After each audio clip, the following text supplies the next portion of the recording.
वर्तमान समय से लगभग 5000 वर्ष पहले दक्षिण भारत में एक ऐसा महान पुरुष जन्म लेता है जिसने द्वैत और अद्वैत के इस महासमर में अपनी एक विशेष भूमिका निभाई, जिसने इस युद्ध को एक नए मोड़ पर ले जाकर खड़ा कर दिया।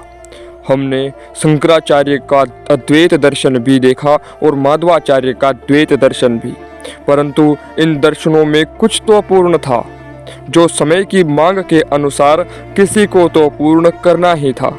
तो आखिर कौन है वह व्यक्ति और किस प्रकार उन्होंने इस समय में अपने एक और नई भूमिका निभाई, और क्या उन्होंने जो दर्शन दिया उसे प्रामाणिकता और अनुशासनता पर चलने का अधिकार है? तो चलिए समझने का प्रयास करते हैं। आज का वीडियो आरंभ करते हैं। जय सनातन।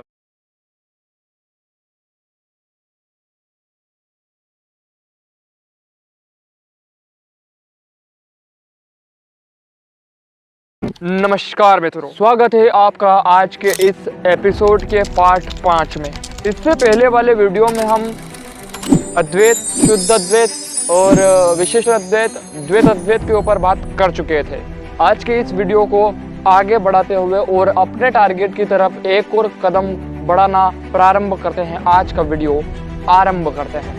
नमस्कार। मानव को अस्तित्व में आए लगभग 4.32 लाख साल हो गए हैं। तब से लेकर आज तक इस प्रजाति ने केवल अपनी उन्नति के कार्य को ही किया है और अपने उसी कार्य को समझने का प्रयास करते रहे। ब्रह्मांड के रहस्य को समझने का जो कार्य है वह केवल मानव समाज ने ही किया है। ब्रह्मांड के इन्हीं रहस्यों को समझने के लिए कई प्रकार के वैज्ञानिक अपनी रिसर्च में लगे रहे और भारतीय भूमि पर कई प्रकार के वैज्ञानिक में से एक वैज्ञानिक यह भी है जिन्होंने सूक्ष्म जगत को समझने का प्रयास किया है। चैप्टर 1, उन वैज्ञानिक का परिचय। Introduction of scientist. समय समय पर अलग अलग ऋषियों ने अपने अपने तरीके से सत्य की खोज की है और उसी रिसर्च से भारतीय सनातन को बल मिला है। हाँ, उसको हम भगवद गीता की भाषा में ऐसे बोल सकते हैं कि यदा यदा हि धर्मस्य ग्लानिर्भवति भारत अभ्युत्थानम धर्मस्य सजात्मानं सृजाम्यहं परित्राणाय साधूनां विनाशाय च दुष्कृतां धर्म संस्थापनार्थाय संभवामि युगे युगे। आज के समय से लगभग 5000 वर्ष पहले भारत के पैठण महाराष्ट्र के पास मुंगी गांव में उनका जन्म माना जाता है, लेकिन यह समय कुछ विवादित है। कुछ लोग उन्हें शंकराचार्य जी से पहले का मानते हैं और कुछ लोग उन्हें शंकराचार्य जी के बाद का मानते हैं। निम्बार्काचार्य का प्रमाण हमें भविष्य पुराण के प्रतिसर्ग पर्व के अध्याय 7 में मिलता है और कुछ निम्बार्क संप्रदाय के ग्रंथों में भी उनका प्रमाण मिलता रहता है। यह सब वह प्रूफ है जो पुरातन परंपरागत अवधारणा पर आधारित है, जो बहुत अधिक प्राचीन है, और कुछ नए भी हैं जो कि बहुत अधिक प्रचलित है और शोधकर्ताओं द्वारा प्रमाणित। जैसे कि उनका जन्म 11वीं या 12वीं शताब्दी में माना जाता है, मतलब कि आज से लगभग 900 से 1000 साल पहले। और स्थान की बात करें तो दोनों में बिल्कुल सेम ही है, मतलब थोड़ा बहुत ही अंतर है, क्योंकि ये जो साइंटिफिक रिसर्च है ये मानते हैं कि उनका जो जन्म है वो आंध्र प्रदेश और महाराष्ट्र के बीच में कहीं हुआ था। वो बॉर्डर पे, मतलब फिक्स प्रमाणित जो शास्त्र है इनके पास कोई फिक्स प्रूफ नहीं है इस बात में। संक्षेप में बात करें तो अगर आप परंपरागत माने तो 5000 साल पहले और मॉडर्न साइंस की माने तो 900 से 1000 साल पहले, ये फिक्स टाइम है। मैं ये जो है ये आप पे छोड़ता हूँ, आप खुद अपने हिसाब से डिसाइड कर लेना। I leave that to you decide. और हाँ, उनका जन्म समय कितना भी विवादित हो, लेकिन उन्होंने जो दर्शन दिया वह बहुत लाभकारी है, जो द्वैत दर्शन है, जिसका एक और नाम है, आगे चलकर हमको पता चलेगा ही, जो कि श्री निम्बार्काचार्य ने प्रतिपादित किया था। चैप्टर 2, द्वैताद्वैत का परिचय।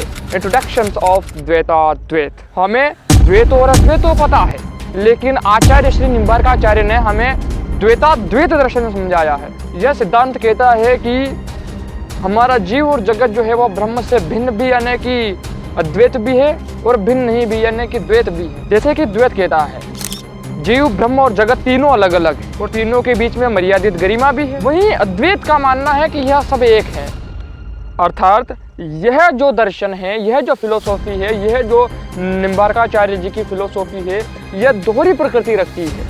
ये एक समय पर दोनों बातें करती है। इसे प्रमाणित करेंगे हम आगे। चैप्टर 3 द्वैताद्वैत का विस्तार, एक्सटेंडिंग टू द्वैताद्वैत। निम्बार्काचार्य ने जो दर्शन दिया उसका समय तो विवादित है, लेकिन यह दर्शन 13वीं से 14वीं शताब्दी के अंदर बहुत अधिक प्रचलन में था। उनकी शिक्षाओं के माध्यम से हम सीखते हैं कि ईश्वर न केवल एक दूसरे की शक्ति है बल्कि एक प्रिय मित्र और साथी भी है। हम सीखते हैं कि हम प्रेम और भक्ति के माध्यम से उस परमात्मा के साथ मिलन का अनुभव कर सकते हैं। निम्बार्काचार्य ने हमें ईश्वर और हमारे अपने अस्तित्व की प्रकृति के बारे में गहन सत्य सिखा, हमें प्रेम और भक्ति का मार्ग दिखाया, एक ऐसा मार्ग जो ब्रह्म के करीब ले जाता है। चैप्टर 4 कौन है ब्रह्म, हाउ इज ब्रह्म। निम्बार्काचार्य की फिलोसॉफी के अनुसार श्री कृष्ण ही परब्रह्म है, जो सर्वज्ञ और सर्वव्यापक है। चित्त जीवात्मा ज्ञान स्वरूप है, क्योंकि ईश्वर के अधीन है और ईश्वर से भिन्न है, क्योंकि ये अल्पज्ञ है लेकिन अभिन्न है। हे अल्पज्ञ लेकिन अभिन्न, मतलब उनमें कोई भिन्नता नहीं है बीच, क्योंकि वही तो ईश्वर पर निर्भर है।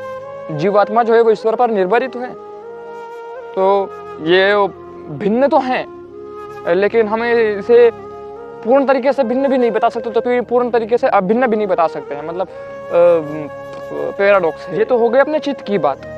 अब आती है अचित की बात। जगत 3 प्रकार का, प्राकृत यानी कि सामान्य प्रकृति, अप्राकृत यानी कि दिव्य प्रकृति, और कला। यह जगत भी ब्रह्म से भिन्न और अभिन्न। आचार्य ने युगल उपासना यानी कि राधे कृष्ण की पूजा पर बहुत अधिक बल दिया। उनके लिए भक्ति ही मोक्ष का मार्ग। राधा को श्री कृष्ण की शक्ति के रूप में पूजा जाता है।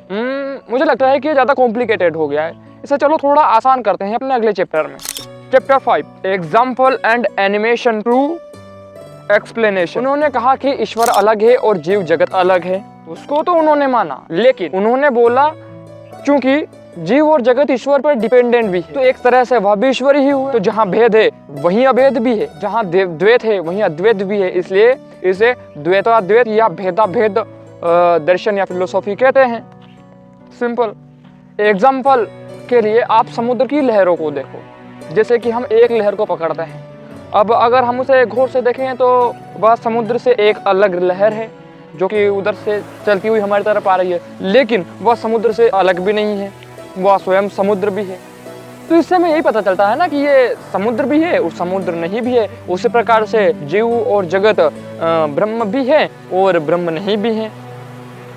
मुझे लगता है इसमें ना हमें ज़्यादा फंसने की ज़रूरत नहीं है, क्योंकि ये हमारी लौकिक बुद्धि के बाहर की चीज़ें हैं, जहाँ तक मैं समझ पाया हूँ इस दर्शन में। क्योंकि जितना हम इस दर्शन में फंसे हैं उतना पहले और दूसरे दर्शन में इतने नहीं फंसे। अध्याय 6 आज के समय में यह दर्शन, philosophy in the present day. यह दर्शन आज के समय में निम्बार्क संप्रदाय में पूर्ण तरीके से जीवित, और आज के समय में भी यह लोगों को यही संदेश दे रहा है कि हम किस तरह से द्वैत और अद्वैत में रहकर भी अपने प्रभु की भक्ति किस प्रकार से कर सकते हैं, जो कि भारत के कई राज्यों में अपनी संस्थाएं आज भी चला रहे हैं। अगर आप गूगल करेंगे तो आपको बहुत सारी जगह इनके संस्थान के नाम आ जाएंगे। मैं कुछ स्क्रीनशॉट यहाँ पे भी लगा दूंगा। अब आते हैं अपना final chapter and last chapter इस वीडियो का, चैप्टर 7 सारांश, final conclusion. This is my opinion, but only my opinion. इसमें मैं समझ पाया हूँ वही बताऊंगा। इसमें मतलब आपको ना, अगर आप अभी तक समझ चुके हैं तो आप ये वीडियो छोड़कर जा सकते हैं, और अगर आप नहीं समझे हैं तो आप ये रुक के ये समझ। निम्बार्काचार्य की विरासत एक प्रेरणा बनी हुई है, जो हमें धार्मिकता, करुणा और परमात्मा के प्रति प्रेम का जीवन जीने के लिए प्रेरित कर। जीव जगत ईश्वर में भेद भी है और अभेद भी। अब सबसे पहले हम अद्वैत मत का खंडन कर देते हैं। इस दर्शन के अनुसार अगर जीव जगत और ईश्वर एक ही होते तो जीव की तरह ईश्वर को भी इस भौतिक दुनिया में आकर कष्ट भोगना, और यदि भिन्न होता तो सर्वव्यापी और सर्वात्मा कैसे कहलाता। ये हम द्वैत मत का खंडन कर रहे हैं कि अगर ईश्वर सबसे भिन्न है तो फिर वो सर्वव्यापी तो कैसे हो सकता है? और किस प्रकार से वो सभी जीवों के अंदर आत्मा के रूप में प्रेजेंट हो सकता है। इसलिए निम्बार्काचार्य का मार्ग द्वैताद्वैत दर्शन भक्ति की मार्ग पर चलने के लिए जो भक्त लोग हैं उनको उनकी जो समस्या है, जो जटिलता है, उसे आसान करने के लिए सबसे बेस्ट मार्ग है। अगर आपको हमारा जो कार्य है वो अच्छा लग रहा है, अगर मेरा कार्य से आप संतुष्ट हैं, तो ये जो QR कोड आ रहा है इसको स्कैन करके आप हमारी सहायता कर सकते हैं। अगर आप ऐसा करेंगे तो हम वीडियो लाने में और भी मतलब शीघ्रता दिखाएंगे और भी जल्दी करेंगे, क्योंकि कुछ फाइनेंशियल क्राइसिस की वजह से समय नहीं मिल पाता है और आपसे जुड़ने का मौका नहीं मिलता है। तो अगर आप हमें थोड़ा सपोर्ट करेंगे तो अब जब तक हमारा चैनल नहीं चलता है तब तक तो आप ही सहारा है। ठीक है, मिलते हैं आपसे किसी अगले वीडियो में, तब तक के लिए जय सनातन।